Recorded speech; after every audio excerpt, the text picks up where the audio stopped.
সবাইকে বললেন ইদা জাআ নাসরুল্লাহি ওয়াল ফাতহ। এই আয়াত দ্বারা উদ্দেশ্য কি বলেন তো মুরব্বী সাহাবীরা? এক সাহাবী বলেন এই সূরা দ্বারা উদ্দেশ্য আল্লাহ বলেছেন আমাদেরকে বিভিন্ন ল্যান্ড, বিভিন্ন এলাকা বিজয় করতে হবে। ওমরে ফারুক বললেন না, হয়নি।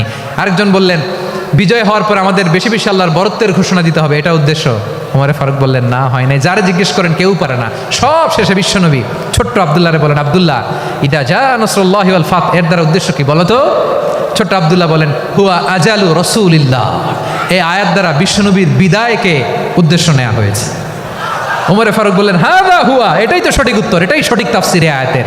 কারণ ইদা জাআ নাসরুল্লাহি ওয়াল ফাতহ, যখন আল্লাহর সাহায্য আর বিজয় আসবে, ওয়া রাআইতান নাসা ইয়াদখুলুনা ফি দীনিল্লাহি আফওয়াজা, আপনি দেখবেন দলে দলে ঢলে ঢলে বানের পানির মতো মানুষ ইসলামের দিকে ঢুকতেছে। ইসলামের বিজয় হয়েছে। তো ইসলামের বিজয়ের মিশন নিয়ে নবী আসছে, বিজয়ী যখন হয়ে গেছে এখন তো নবীর বিদায় হবে। জোরে বলেন ঠিক কিনা? কোনো সাহাবী এই সূক্ষ্ম কথাটা ধরতে পারে নাই, ওই আব্দুল্লাহ ছাড়া। আব্দুল্লাহ যখন উত্তর দিছে সব সাহাবীদের টনক নড়েছে। এরপর থেকে কোনো ক্যাবিনেট মিটিংয়ে আর কোনো সাহাবারা কোনো প্রশ্ন করে নাই, আওয়াজ করে পড়েন সুবহানাল্লাহ।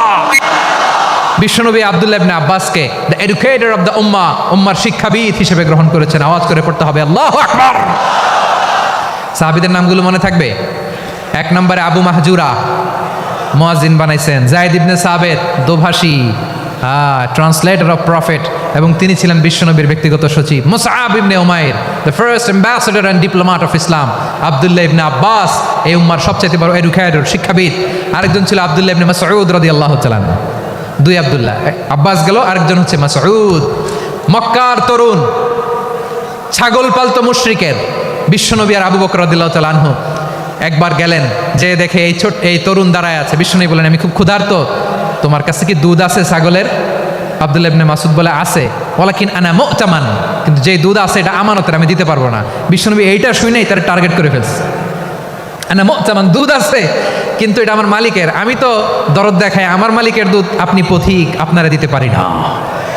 বিশ্বনবী টার্গেট করে ফেলছেন, এর আমার কাজে লাগাইতে হবে। বিশ্বনবী বলেন আচ্ছা ঠিক আছে দুধ দিও না, কিন্তু এমন ছাগি আছে কিনা যেই ছাগির সাথে কোনো ছাগলের মিলন হয় নাই, তার ওলানে দুধও আসে নাই, বাচ্চাও নাই, এরকম ছাগির থেকে যদি আমি দুধ খাই তাহলে তো সমস্যা নাই। বলতেছে এরকম ছাগির থেকে দুধ খাইলে সমস্যা নাই, কারণ এরকম ছাগির ওলান থেকে দুধ আসবেও না। বলতেছে ঠিক আছে এরকম একটা ছাগি নিয়ে আসা হলো। বিশ্বনবী বিসমিল্লাহ বলে ওই ছাগির ওলানে হাত দিলেন। হাত দিতে দেরি পুরো ওলানটা দুধে ভরে যেতে দেরি হয় না।